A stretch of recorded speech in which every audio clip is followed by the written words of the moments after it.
얼굴에 콕콕 박혀있는 블랙헤드, 특히 피지선이 발달한 코에 생긴 블랙헤드는 딸기코라고 불리기도 하는데요.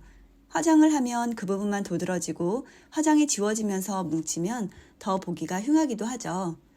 코로나로 인해 마스크를 쓴 이후로 아이들 피부에도 블랙헤드가 생겼다는 이야기가 자주 들리더라고요. 이렇게 보기 싫은 블랙헤드, 도대체 왜 생길까요? 사람의 피부에서는 피지가 분비됩니다. 피지가 모공을 통해 정상적으로 나와야 하는데 모공을 덮는 각질 등으로 인해 과도하게 분비된 피지가 밖으로 나오지 못하고 굳어지게 되는 건데요. 모공에 끼어버린 피지는 공기와 만나면서 점점 검은색으로 변하게 됩니다. 이것이 바로 블랙헤드라 불리는 검은 피지입니다. 처음에 생긴 걸 알았을 때 올바른 방법으로 피지 제거를 하고 지속적으로 관리를 한다면 모공도 넓어지지 않고 블랙헤드만 없앨 수 있으나 관리가 잘 안 됐을 때는 굳어진 피지로 인해 모공이 넓어지고 쉽게 없어지지도 않는답니다. 그래서 더 제대로 된 피지 관리가 필요하죠. 그래서 오늘은 피부에 자극을 주지 않고 블랙헤드를 관리하는 방법에 대해 알려드리고 잘못된 블랙헤드 케어 방법에 대해서도 알려드리려 합니다. 오늘 영상을 끝까지 보시면 나에게 맞는 블랙헤드 관리 방법과 그동안 알고 있던 잘못된 정보를 바로잡으실 수 있으실 거예요. 이 지긋지긋한 블랙헤드, 어떤 방법으로 없애야 할까요? 첫 번째, 살리실산 사용하기. 살리실산은 바하에 속하는 대표적인 지용성 각질 제거 성분으로 화학적인 각질 제거제로 사용됩니다. 우리에게도 익숙한 바하 성분은 스크럽과 필링제처럼 물리적으로 각질을 제거하는 것이 아니라 각질을 녹이는 성분인데요. 즉, 피부 가장 바깥층의 각질을 제거하고 피부의 기름인 피지를 녹여주는 역할도 합니다.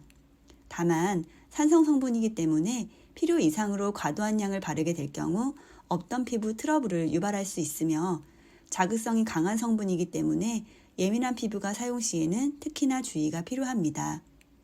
또한 모유 수유를 하는 여성이나 임산부의 경우에는 체내로 흡수되는 것은 물론 태반에까지 흡수될 가능성이 있으니 임산부 수유부는 피하시는 것이 좋습니다. 두 번째, 클렌징 오일 사용하기. 기름은 기름으로 녹인다 라는 말 들어보셨나요? 피부에서 나오는 기름, 즉 피지는 단순한 클렌징으로는 해결되지 않습니다. 옷에 있는 기름때를 빼내기 위해 세탁소에서 기름으로 드라이 클리닝을 하듯 피부의 기름도 같은 기름 성분인 클렌징 오일로 녹일 수 있습니다. 일반 보습 오일은 씻어내지 않고 피부에 흡수되기 때문에 녹여진 피지를 밖으로 배출하여 씻어내는 기능이 없습니다. 그러나 클렌징 오일은 오일과 세정 성분이 함께 배합되어 있어 오일로 마사지하고 물로 유화하는 과정을 통해 녹여진 피지와 노폐물을 끌어내는 역할을 합니다. 클렌징 오일은 세안제이므로 별도의 부작용은 없으나 오일로 마사지를 한 후 물로 유화를 하는 과정을 거치지 않고 바로 세안을 해버리면 오일이 피부에 남아있게 되어 이 또한 트러블이 생길 수 있습니다. 오랫동안 피부에 마사지하지 않아야 하며 중간에 물을 묻혀 유화하는 과정을 30초가량 꼼꼼하게 진행한다면 피부 트러블에 대한 염려는 내려놓으셔도 되겠습니다. 또한 지성 피부는 건성이나 복합성 피부보다 피지가 전체적으로 많이 분비되므로 클렌징 폼 등으로 2차 세안을 꼭 해주셔야 합니다. 가장 흔히 대중적으로 사용되는 방법에는 코팩, 압출, 바세린 등이 있는데요. 코팩이나 압출 도구는 단번에 피지를 뽑아낼 수 있지만 지속적으로 사용 시 모공이 넓어질 수 있습니다. 계속 자극이 된 모공은 고무줄처럼 늘어났다가 줄어드는 것이 아니기에 모공이 축소되지 않는 경우가 많습니다.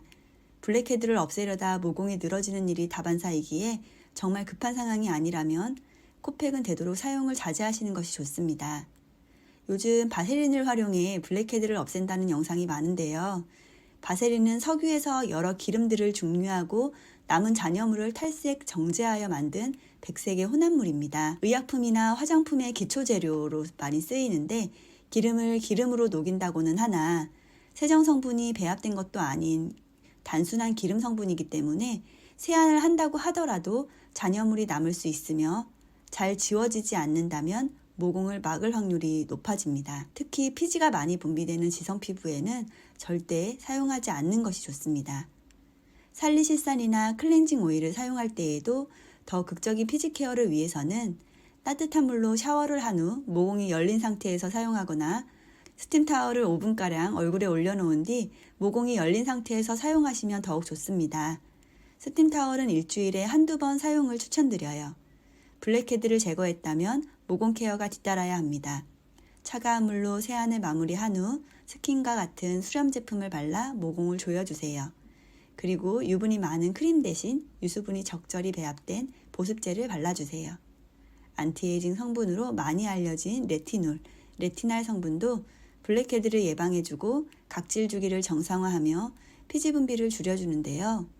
단, 민감한 피부는 얼굴이 붉어지는 등의 트러블이 생길 수 있으니 주의해주세요.